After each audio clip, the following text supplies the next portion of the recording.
Hello दोस्तों, आज के वीडियो में मैं लेके आई हूँ 45 महत्वपूर्ण प्रश्नों की श्रृंखला जो कि बुद्धि से रिलेटेड हैं। तो आइए हम देखते हैं। प्रश्न नंबर 1, बुद्धि शब्द का प्रयोग सर्वप्रथम किसने किया?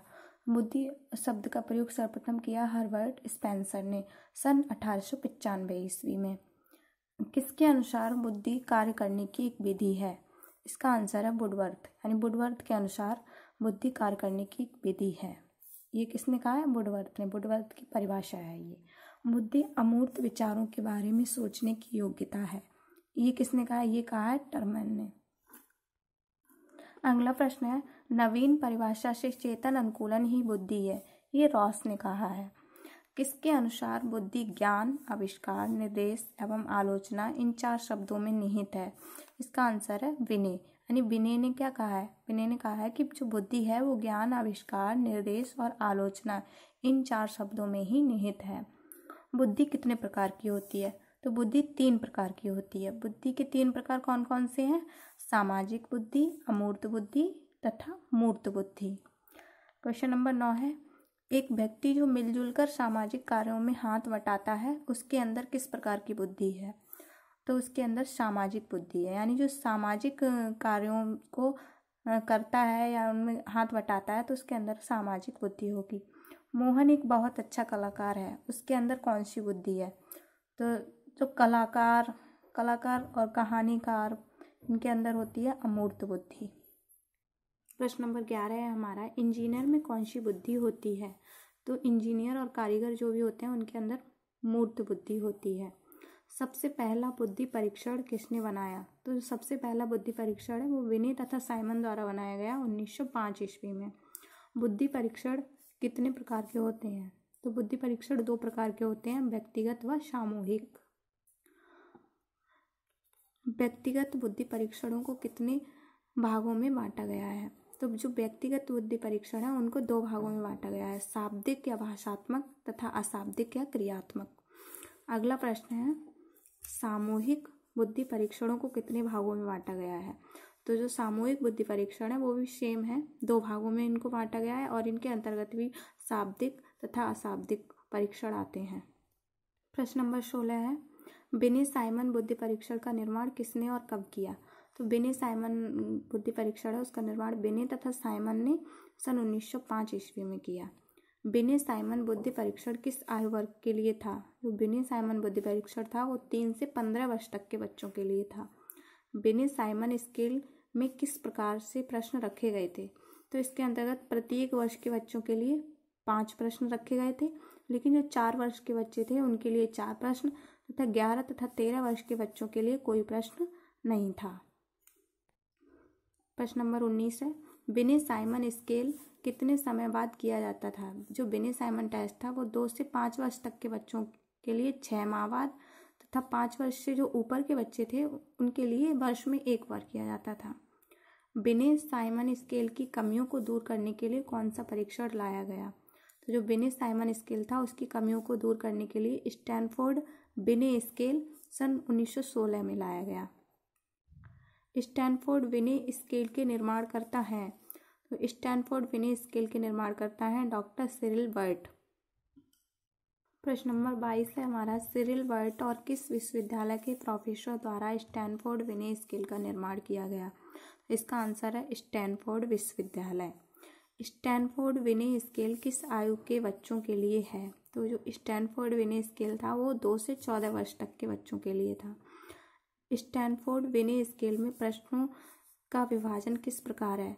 तो उसमें 3 से जो 10 वर्ष तक के बच्चे हैं उनके लिए 6 प्रश्न रखे गए हैं, 12 वर्ष के बच्चों के लिए 8 प्रश्न, 14 वर्ष के बच्चों के लिए 6 प्रश्न तथा 13 वर्ष के बच्चों के लिए कोई प्रश्न नहीं रखा गया है। प्रश्न नंबर 25 है, बैचलर बेलव्यू बुद्धि परीक्षण का निर्माण किसने किया? तो इसका निर्माण किया है डेविस बैचलर ने सन 1939 में।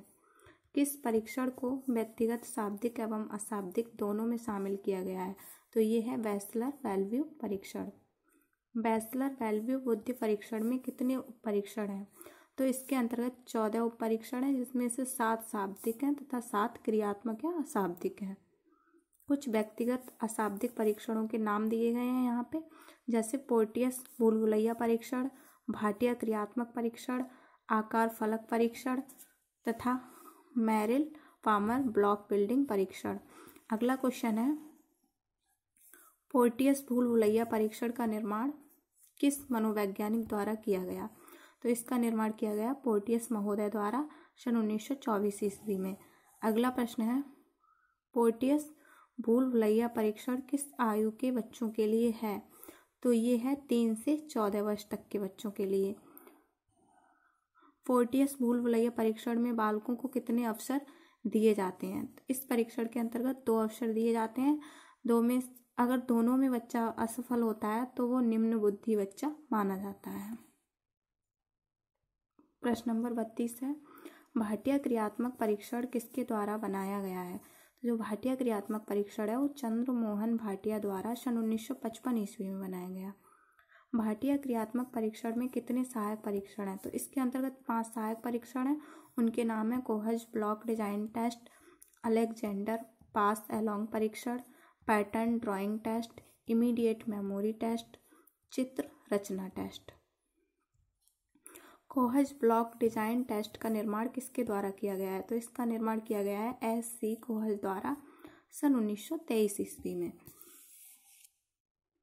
अगला है अगला प्रश्न है, आकार फलक परीक्षण फॉर्म बोर्ड टेस्ट का आविष्कार किसने किया? तो इसका आविष्कार किया है सेगुइन तथा गोडार्ड ने। प्रश्न नंबर 36 है, सामूहिक बुद्धि परीक्षणों का आरंभ कब और कहाँ हुआ? तो जो सामूहिक बुद्धि परीक्षणों का आरंभ हुआ प्रथम विश्व युद्ध के दौरान 1914 से 18 के बीच चला था, उसमें अमेरिका में हुआ था। कुछ सामूहिक बुद्धि परीक्षण जो यहाँ पे दिए गए हैं, जैसे आर्मी अल्फा परीक्षण, आर्मी बीटा परीक्षण, सोहनलाल भाटिया परीक्षण, टर्मन मानसिक योग्यता सामूहिक परीक्षण, टर्मन मानसिक योग्यता सामूहिक परीक्षण। अगला क्वेश्चन है, आर्मी अल्फा परीक्षण किस प्रकार का परीक्षण है? तो ये है सामूहिक शाब्दिक या भाषात्मक परीक्षण। आर्मी अल्फा परीक्षण का प्रयोग किसके लिए किया गया?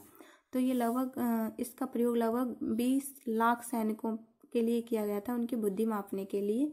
इसके अंतर्गत 8 भाग हैं और इसमें प्रश्नों की संख्या 12 से लेकर 48 तक होती है। समय इसके लिए 24 मिनट दिया जाता था। पूर्णांक 212 बिंदु में मापते थे।